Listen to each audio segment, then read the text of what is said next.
ജോയി എന്ന 47-കാരൻ തിരുവനന്തപുരം മാരായമുട്ട സ്വദേശി. ഇന്ന് ജോയി ഒരു കണ്ണീർ ഓർമ്മയാണ്.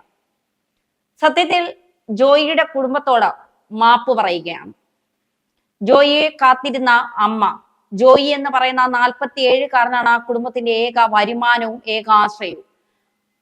അദ്ദേഹം ജോലി ചെയ്ത് കൊണ്ടുവരുന്ന പണം കൊണ്ട് വേണം ആ അമ്മയും മകനും മുന്നോട്ടുള്ള അന്നത്തിനാണെങ്കിലും ജീവിത മാർഗത്തിനാണെങ്കിലും മുന്നോട്ട് പോകാൻ. ജോയി ഇല്ല ഇനി ആ അമ്മയ്ക്ക് കൂട്ടിന് എന്നറിയുമ്പോൾ സത്യത്തിൽ ആ നാടൊന്നാകെ ഏങ്ങിക്കരയുകയാണ്.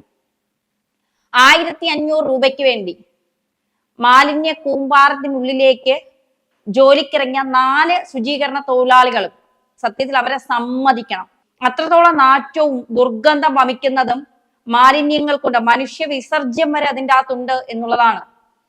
അവിടെയാണ് ജോയിയെ കഴിഞ്ഞ 48 മണിക്കൂർ ഈ വിദഗ്ധ സംഘങ്ങളെല്ലാം തിരഞ്ഞത്. ആർക്കും കണ്ടെത്താൻ കഴിഞ്ഞില്ല. പിന്നീട് ഇന്ന് രാവിലെ ആ കനാലിൽ നിന്ന് 1 കിലോമീറ്റർ അകലെ നിന്നാണ് ജോയിയുടെ മൃതദേഹം ജീർണിച്ച അവസ്ഥയിൽ കണ്ടെത്തുന്നത്. പിന്നീട് തിരുവനന്തപുരം മെഡിക്കൽ കോളേജ് പോസ്റ്റ്മോർട്ടം നടപടികൾ പൂർത്തിയാക്കിയതിനു ശേഷം വീട്ടുവളപ്പിൽ മൃതദേഹം സംസ്കരിക്കുകയും ചെയ്തു. സത്യത്തിൽ കേരളം ഒന്നടങ്കം 1% പ്രതീക്ഷിച്ചിരുന്നു ജോയി തിരിച്ചു വരണം എന്നുള്ളത്. നേവിയിലെ വിദഗ്ധർ ഉൾപ്പെടെ നിരവധി പേർ ഈ വിദഗ്ധ സംഘത്തിൽ ഉണ്ടായിരുന്നു ജോയി എങ്ങനെയും കണ്ടെത്തണം എന്നുള്ളത്. മേയർ ഉൾപ്പെടെയുള്ള ഭരണ സംവിധാനത്തിൽ ഇരിക്കുന്നവരെല്ലാവരും ആമയിഴഞ്ചാൻ തോടിന് സമീപം തന്നെ ഈ ദിവസങ്ങളിലൊക്കെ ഉണ്ടായിരുന്നു എന്നുള്ളത് മറ്റൊരു സത്യം. എങ്കിലും ഇവിടെ ഈ മരണസമയത്തും അല്ലെങ്കിൽ ജോയി എന്ന് പറയുന്ന ഈ ശുചീകരണ തൊഴിലാളിയെ കാണാതായപ്പോഴും മകൻ തിരിച്ചു വരുമെന്ന പ്രതീക്ഷയിൽ അമ്മ ഇരിക്കുമ്പോഴും ഇവിടെ നഗരസഭയും റെയിൽവേയും തമ്മിലുള്ള കൂട്ടത്തല്ലാണ് നമ്മളൊക്കെ കണ്ടത്.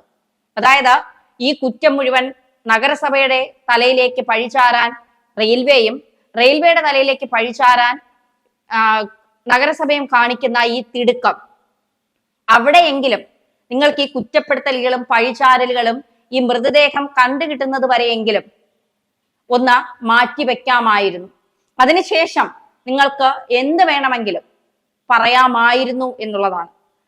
ആ സമയത്തും ജോയിയുടെ മൃതദേഹം അല്ലെങ്കിൽ ജോയി ജീവിച്ചിരിപ്പുണ്ടോ, ജോയിയുടെ ശരീരം എവിടെയാണ് എന്നുള്ള ആ ഒരു കണ്ടെത്തലിന് നൂറുകണക്കിന് ആളുകൾ പ്രാർത്ഥനയോടെയും നിരവധി പേർ ആ വിദഗ്ധ സംഘത്തിലും മുങ്ങൽ വിദഗ്ധരും സ്കൂബ ഡൈവിംഗുകാരും നേവിക്കാരും ഒക്കെയുള്ള ആ സംഘം അവർ ഇങ്ങനെ വലിയ രീതിയിൽ ആ മലിനജലത്തിൽ ഇറങ്ങി തപ്പാനായി മുങ്ങിയെടുക്കാനായി ഒക്കെ അവർ കാണിക്കുന്ന പ്രയത്നമൊക്കെ നടക്കുമ്പോഴും ഇവിടെ മേയർ മാധ്യമങ്ങളെ കാണുന്നു.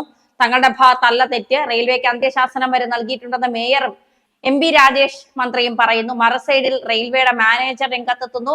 റെയിൽവേ തന്നെ പറയുന്നു ഞങ്ങൾക്ക് ഇതുമായി ബന്ധമില്ല, ഞങ്ങൾ ശുചീകരണം നേരത്തെ തന്നെ മാലിന്യ കൂമ്പാരങ്ങൾ നീക്കം ചെയ്യാനുള്ള നടപടികൾ ആരംഭിച്ചു എന്ന് റെയിൽവേ പറയുന്നു. സത്യത്തിൽ മകൻ തിരിച്ചു വരുമെന്ന് പ്രതീക്ഷിച്ചിരിക്കുന്ന അമ്മയുടെ മുന്നിലേക്കാണ് ഇത്തരത്തിൽ നഗരസഭയും റെയിൽവേയും തമ്മിലുള്ള ഈ കൂട്ടത്തല്ല് എന്ന് ആലോചിക്കുമ്പോൾ സത്യത്തിൽ സഹതാപമാണ് കഴിഞ്ഞ ദിവസങ്ങളിലൊക്കെ ഇവരോട് തോന്നിപ്പോയത്.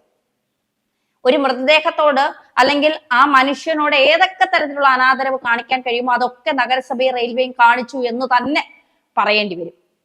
ഇനി ആമയിഴഞ്ചാൻ തോടിൽ വേസ്റ്റ് ഒക്കെ വലിച്ചെറിയുന്നവരോടാണ്, നിങ്ങളിടുന്ന ഓരോ വേസ്റ്റിനും ഇത്തരത്തിൽ പലരുടെയും ജീവൻ അപഹരിക്കാനുള്ള കഴിവുണ്ട് എന്ന് നിങ്ങൾ ആലോചിക്കുക.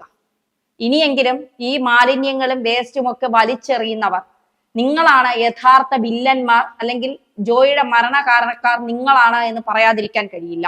ഇനിയെങ്കിലും ഇത്തരം മാലിന്യ കൂമ്പാരങ്ങൾ വൃത്തിയാക്കാനും അടിയന്തരമായി സമയോചിതമായി അത് ചിന്തിച്ച് പ്രാവർത്തികമാക്കാനും ആരെയാണോ നിയോഗിച്ചിരിക്കുന്നത് അവർ ഇതിൽ ഇടപെട്ട് കൃത്യമായ കാര്യങ്ങൾ ചെയ്ത് മുന്നോട്ട് പോകണമെന്ന് തന്നെയാണ് ഞങ്ങൾ ഓരോരുത്തരും നഗരസഭയോടാണെങ്കിലും റെയിൽവേയോടാണെങ്കിലും അഭ്യർത്ഥിക്കുന്നത്.